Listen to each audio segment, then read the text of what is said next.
Bapak Joko dari Boyolali. Kita yang resen dulu ya, Bapak Ibu. Silakan resen untuk yang mau menyampaikan. Yang tidak, tolong unmute dulu ya Bapak Ibu ya, biar nanti jelas ditangkap oleh Pak Mahmud apa yang disampaikan. Baik, ini banyak yang resen.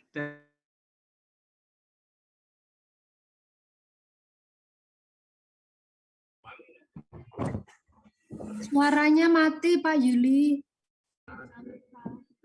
Masya Allah, dari tadi masih unmute saya ya.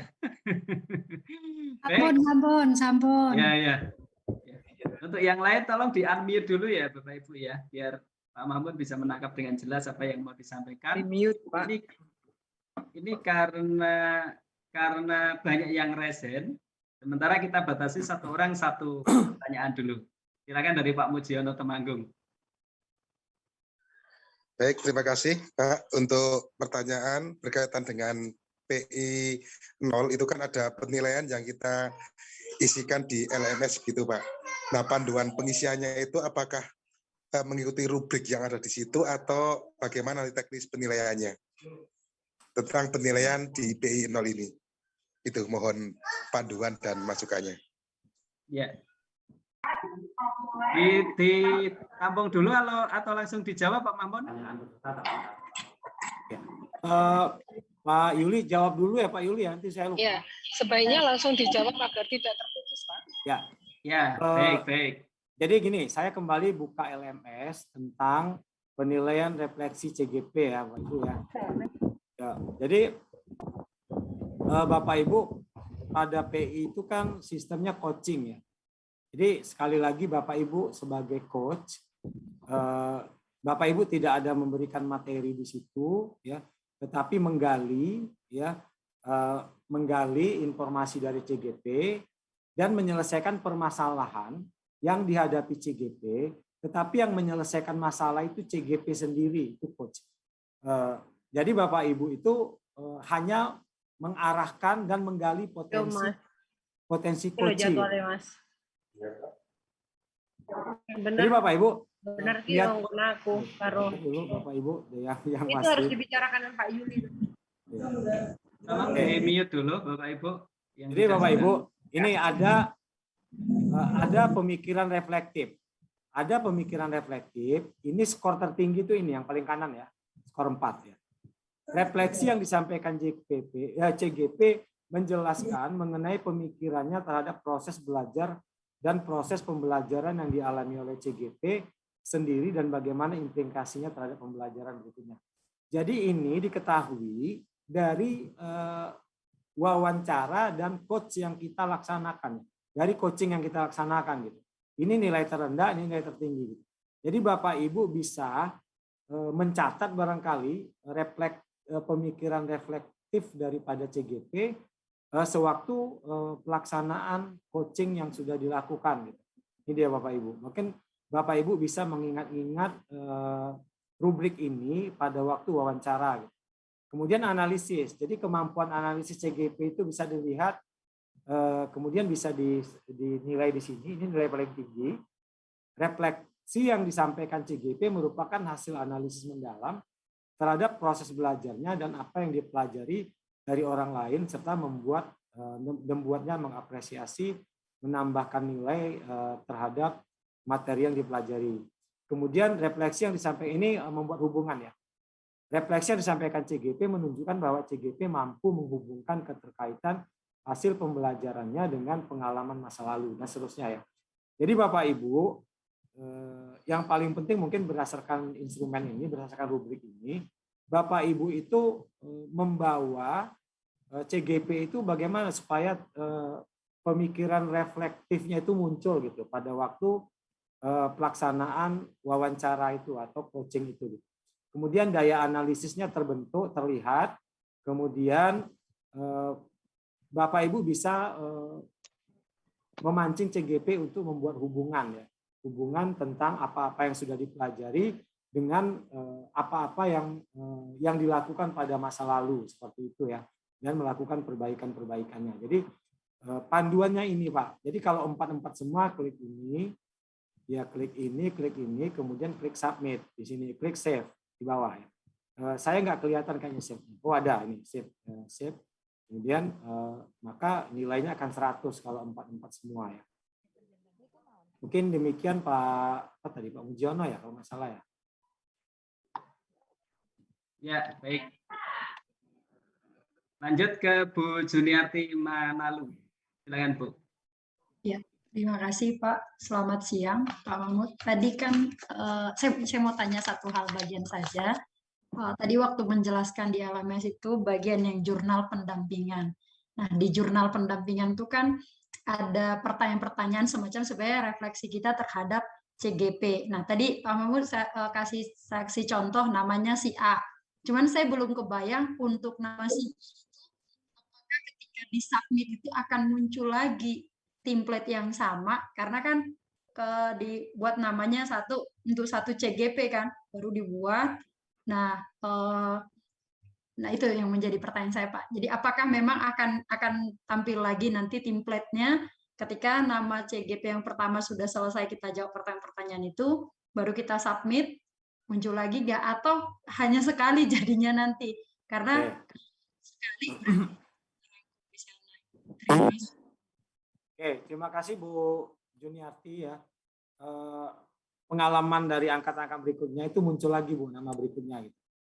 Jadi saya menu kita beda. Saya sebagai fasilitator menunya beda sebagai PP gitu. Jadi saya nggak bisa mencontohkan. Jadi kalau saya mencontohkan nanti nilainya juga udah ada nanti. Jadi gini aja. Kalau masalah tidak muncul, pernah terjadi di angkatan pertama tidak muncul.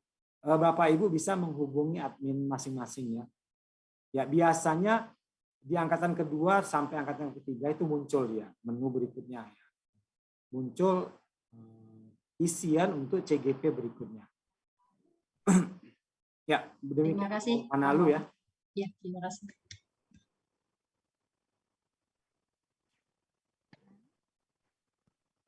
Pak Yuli barangkali yang berikutnya Pak Sunar ya. Pak Sunar, silakan Pak Sunar. Baik. Saya dengar suara saya? Siapa? Jelas Pak. Oke. Mohon maaf saya mematikan kamera karena sinyal. Pak Juli dan teman-teman, terkait dengan laporan tadi yang harus kita persiapkan, di sana terdapat laporan aksi nyata. Yang dimaksud laporan aksi nyata itu laporan aksi nyata proses PI ataukah laporan aksi nyata modul 1.1 yang dibuat oleh CGP? Terima kasih. Langsung aja ya Pak Yuli ya. Ya, langsung aja. Itu laporan aksi nyata yang dibuat oleh CGP. Ya, kita lihat lagi ya di Bapak Ibu di LMS-nya ya supaya jelas ya. Kita memang harus berpedoman kepada LMS-nya ya. PI 0 ya. Kemudian di unggah dokumen ya kegiatan CGP. Oh ini daftar hadir nih. Media yang berupa video, rekaman, foto atau dokumen lainnya yang terkait dengan aksi nyata peserta. Ya ini dia. Ya, yang terkait dengan aksi nyata peserta itu di menu unggah dokumen kegiatan pendampingan individu. Jadi Bapak Ibu kalau laporannya belum selesai itu Bapak Ibu bisa meminta kalau video terlampau berat nanti nggak usah ya. Foto saja ya, foto perubahan yang dia dilakukan di kelas. Ya, kemudian Bapak Ibu diunggah di sini ya, diunggah di sini. Ya, diunggah di sini gitu. Kalau saya nggak ada menu unggahnya nih. Ya, kalau saya nggak ada menu unggahnya karena saya fasilitator. Nanti coba Bapak Ibu cek di LMS-nya apakah ada menu unggahnya atau tidak di sini. Kalau saya nggak punya menu unggah. Kemudian dokumen lainnya terkait dengan pelaksanaan kegiatan. Ini daftar hadir Bapak Ibu sewaktu pendampingan individu. Ya. Kemudian ini mungkin nanti tim administrasi itu bisa menjelaskan ya. Format daftar hadirnya seperti apa ya.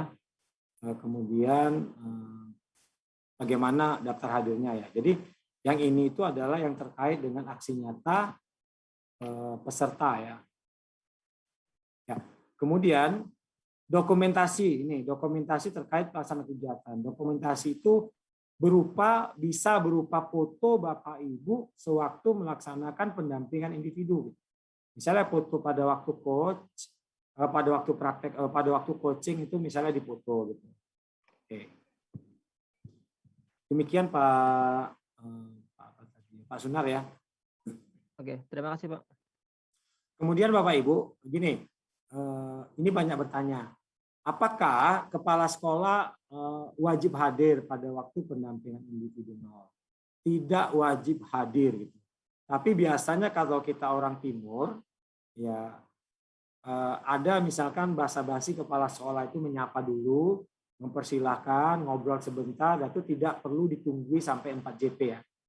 Tidak perlu ditunggu oleh kepala sekolah sampai 4 JP, karena di pendampingan individu nol ini, peran kepala sekolah itu belum muncul. Nanti di pendampingan berikutnya ada gitu.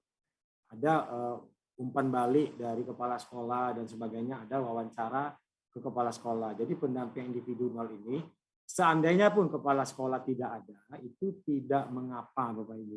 Jangan mesti dipaksakan nanti ada kepala sekolah, kemudian diadakan penyambutan, tidak harus ya. Tidak harus gitu. Misalkan kepala sekolah itu pada saat itu ada kesibukan, misalnya ada rapat di dinas dan sebagainya gitu. Tidak mengapa kepala sekolah tidak ada pada waktu pendampingan individu nol itu. Gitu. Ya, lanjut Pak Yuli. Silakan Pak Fasda.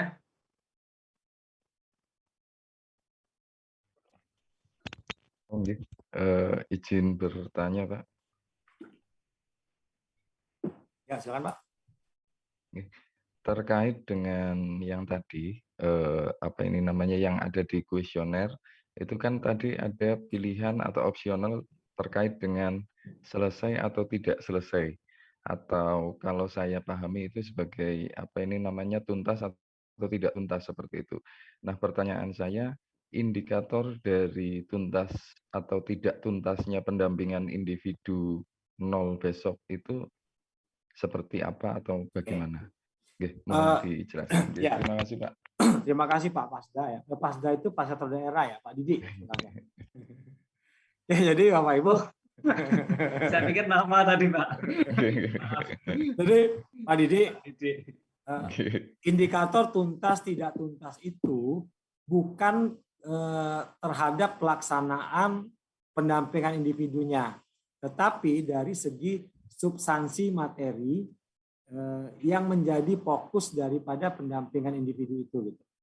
Jadi pada pendampingan individu pertama itu berbicara tentang harapan kekhawatiran, kemudian ada aksi nyata perubahan CGP itu setelah mempelajari modul 1.1. Ternyata waktu pendampingan individu itu CGP itu belum tuntas melaksanakan perubahan. Itu artinya belum tuntas. Ya, itu belum tuntas itu. Jadi targetnya itu adalah CGP itu melakukan perubahan kecil di kelasnya gitu. Itu targetnya gitu. Jadi Bapak Ibu kalau CGP-nya belum melakukan perubahan apapun itu artinya belum tuntas. Jadi sebagai PP kalau belum tuntas itu Bapak Ibu bisa melakukan lagi pendampingan jarak jauh by WA misalnya, by telepon, kemudian melakukan motivasi kepada CGP agar melakukan perubahan ya sesuai dengan tuntutan aksi nyata modul 1.1. Demikian Pak Didi ya. Kemudian Bapak Ibu bisa berkoordinasi dengan fasilitator apabila aksi nyata CGP yang bersangkutan itu belum terlaksana. Jadi tuntasnya bukan tugas kita sebenarnya tuntasnya. Apa yang dilakukan oleh atau target CGP itu setelah mempelajari modul 1.1. Ya, demikian Pak Didi. Pak, terima kasih Pak. Silakan lanjut ke Pak Sais Marzuki ya. Terima kasih. Suara sampai ya? Sudah Pak, silakan Pak. Terima kasih atas waktunya yang disampaikan berkaitan dengan pendampingan nol itu kan dimulai setelah tanggal 10 atau kita memperkirakan dengan jumlah CGP kita. Nah ini yang menjadi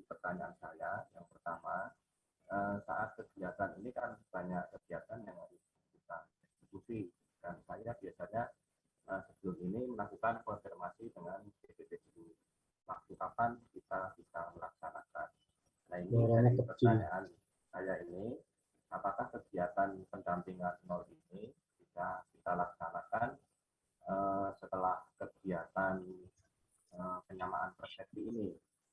Misalkan saya punya TGP 5, saya konfirmasi dengan TGP untuk penetapan waktu, saya start atau mulai tanggal 10 atau bahkan besok pagi tanggal 9.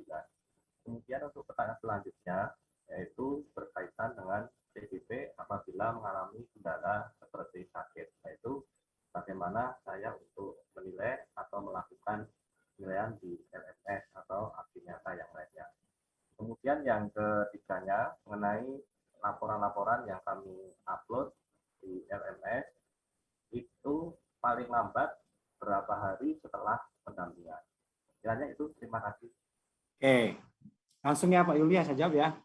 Langsung Pak. Ada 3 ya, banyak kegiatan Bapak Ibu. Pendampingan individu itu fleksibel, ya kapanpun bisa dilakukan, asalkan jangan malam ya Bapak Ibu ya, fleksibel, kecuali ada beberapa PI nanti yang melibatkan siswa, guru, dan kepala sekolah. Kalau dia melibatkan siswa, guru, dan kepala sekolah, tentunya di jam pembelajaran di sekolah gitu, jadi pagi gitu. Kalau tidak melibatkan unsur-unsur lain, hanya melibatkan CGP saja, pendampingan individu itu boleh dilakukan setelah sholat zuhur, setelah istirahat siang misalnya. Kalau 4 JP itu kan 3 jam, 4 kali 45 menit. 4 kali 45 menit berarti 180 menit kan 3 jam. Kalau dimulai dari pukul 1 tambah 3 berarti berakhir pukul 4. Kalau mulai pukul 2 berarti berakhir pukul 5. Jadi fleksibel.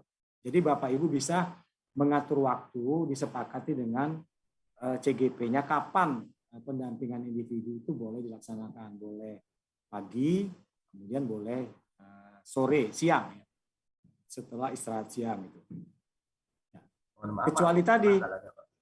Kecuali tadi yang melibatkan, ada nanti PI itu yang melibatkan murid, gitu. Itu nggak boleh sore, siang. Nah, kalau melibatkan murid atau melibatkan guru lain, kalau siang itu tentu sangat tidak cocok ya menghadirkan murid, tetapi jam sekolah udah usai. Itu pertanyaan pertama. Yang kedua, CGP mengalami kendala sakit gitu.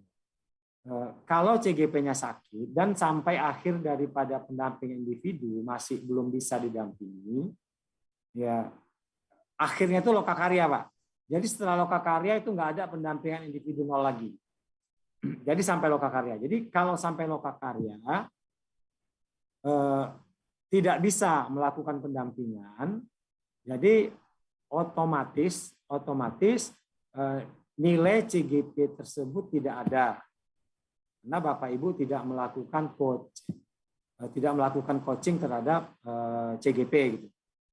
Kemudian jika bisa dilakukan secara daring, Bapak Ibu bisa melakukan pendampingan individu secara daring.